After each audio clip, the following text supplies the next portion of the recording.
오늘 주일 메시지는 인쇄된 원고 배부를 하지 않았습니다.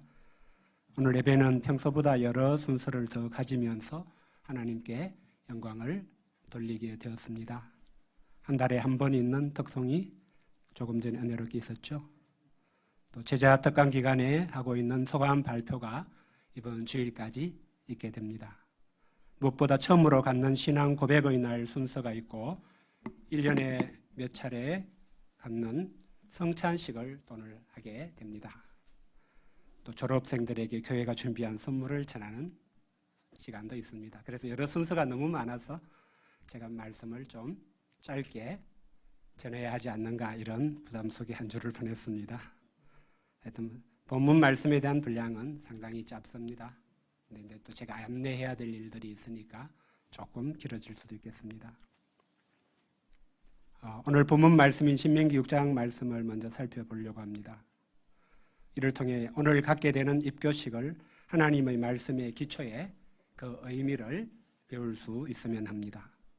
이를 기초로 하나님께서 예수님을 믿는 신자들이 교회에서 하나님의 말씀의 선포와 함께 유아 세례를 포함한 세례, 성찬을 갖게 하신 뜻이 무엇이었는지도 배우고자 합니다. 하나님께서 오늘 말씀을 통하여 우리 모두에게 풍성한 은혜 주시고 우리 믿음에 큰 유익이 되도록 축복해 주시기를 기도합니다.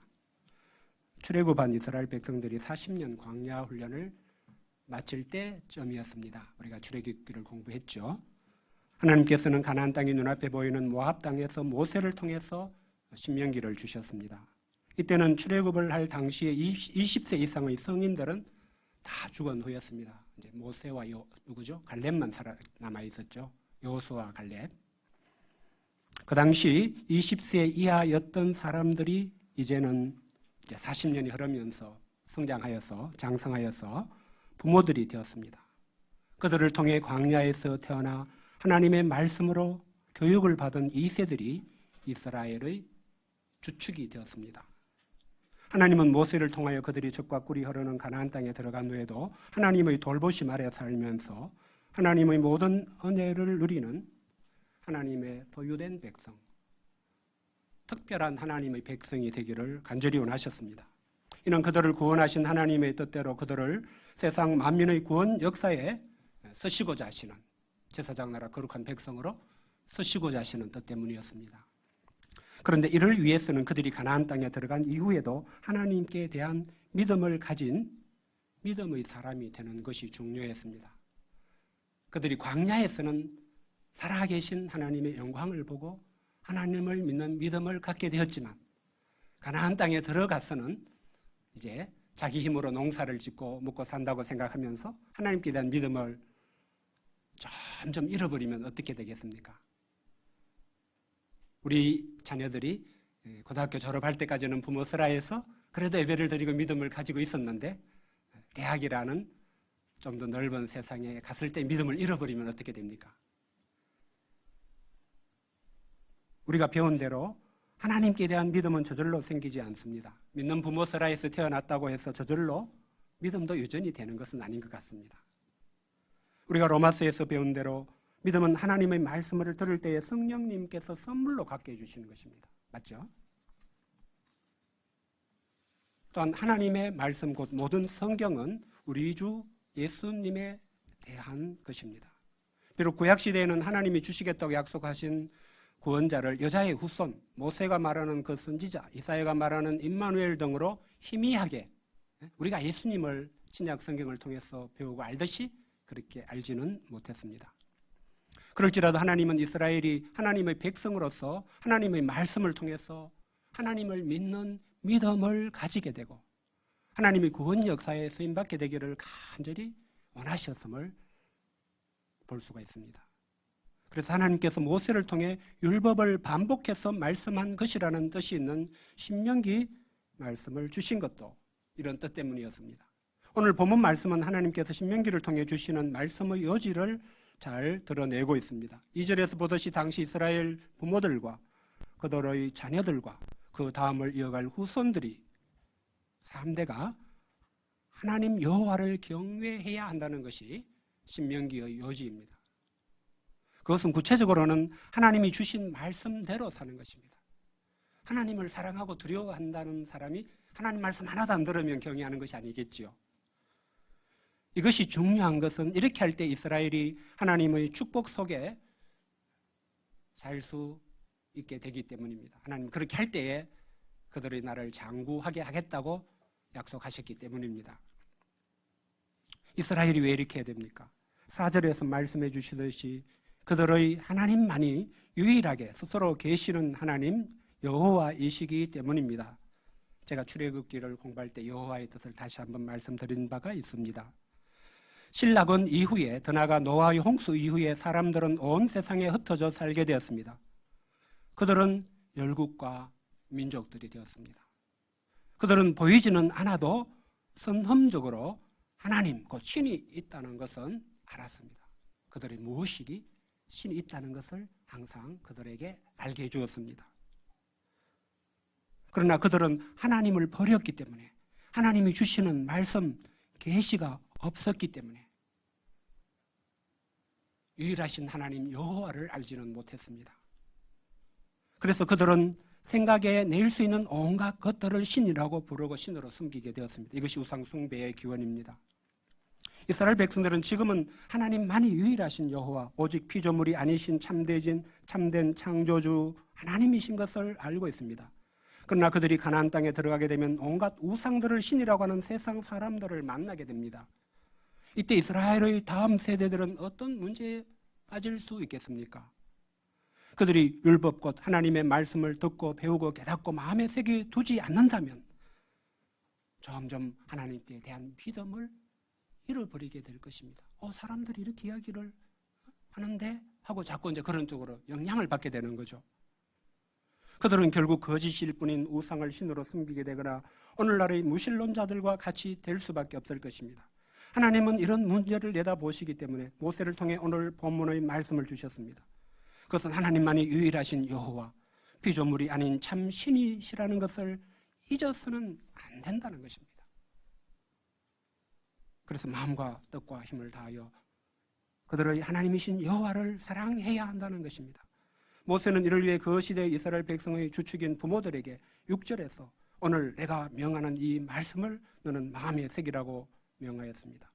먼저 자기가 이 말씀을 마음에 새기고 그런 다음 7절에서 내 자녀들에게 부지런히 가르치라고 명하였습니다. 믿음은 유전되는 것이 아니고 말씀을 가르칠 때만 성령님께서 생기게 하는 것이기 때문입니다. 그런데 하나님께서는 그들이 자녀들에게 정말로 하나님의 말씀을 가르치고자 한다면 어떻게 하는 것이라고 하십니까? 맨날 책상머리에 밥상머리에 앉혀놓고 성경을 읽어주고 강조하는 것입니까? 본문에서는 집에 앉았을 때든지 길을 갈 때든지 누워있을 때든지 일어날 때든지 이 말씀을 강론하는 것이라고 하십니다. 이는 한마디로 그들의 모든 삶을 통해서 가르치는 것이라고 하십니다. 그들이 살아가는 삶의 모든 현장에서 그들이 그렇게 사는 이유가 하나님을 믿기 때문이고 하나님의 말씀 때문인 것을 가르치는 것이 하나님의 말씀을 자녀들에게 부지런히 가르치는 길이라고 하시는 것입니다. 그들의 삶이 집이나 율법의 학교에서 가르치는 하나님의 말씀과는 다를 때에 그들의 자녀들은 부모를 보면서 하나님의 말씀을 정말로 배우지는 않게 되고 하나님의 말씀을 정말은 믿지도 않게 될 것입니다. 또한 하나님의 말씀을 그들의 손목에 매어 기호를 삼고 그들의 미간에 붙여 표를 삼고 그들의 집 문설주와 바깥 문에 기록하라고 하실 때의 뜻도 마찬가지입니다. 이렇게까지 해놓고도 실제의 삶을 하나님의 말씀에 따라 살지 않을 수 있겠느냐? 삶을 하나님의 말씀을 기초로 살아야만 하나님의 말씀이 자녀들에게 믿음의 양식이 될 것이라는 뜻입니다. 하나님께서 기대하시는 것은 이스라엘의 부모들이 먼저 하나님을 경외하는 사람, 하나님만을 사랑하는 사람이 되는 것입니다. 우리는 사랑에 대해서 생각하지 않을 수가 없습니다. 사랑을 이해해야 됩니다. 사랑하는 것이 있으면 그것이 무엇이든지 반드시 드러나게 되어 있습니다. 저 사람이 저 사람을 사랑하는구나. 저 사람이 저것을 사랑하는구나. 그렇죠? 다 조금만 관찰해 보면 뭘 사랑하는지 알 수 있어요. 그 집에 가서 방을 한번 샥 둘러봐도 알 수 있어요.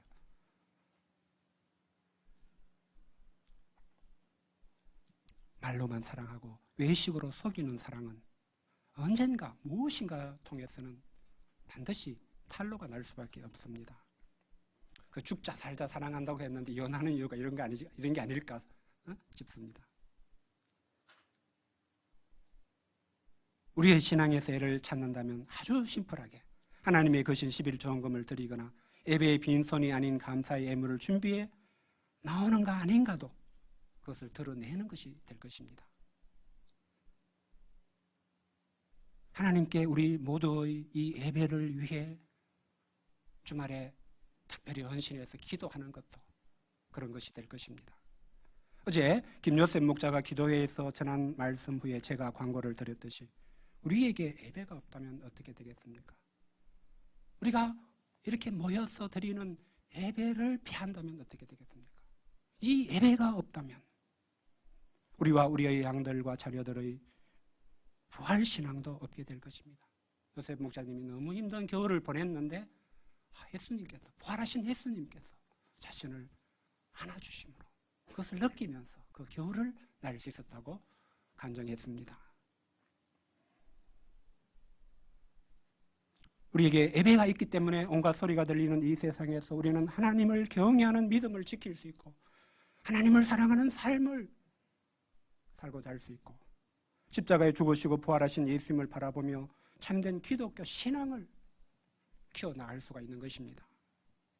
그래서 이 소중한 예배를 영과 진리로 드리면서 이를 위해서 나 자신과 나의 사랑하는 양들과 나의 사랑하는 자녀들을 위해서 이 예배를 하나님 영과 진리로 참된 예배로 드릴 수 있도록 하나님 은혜를 주십시오.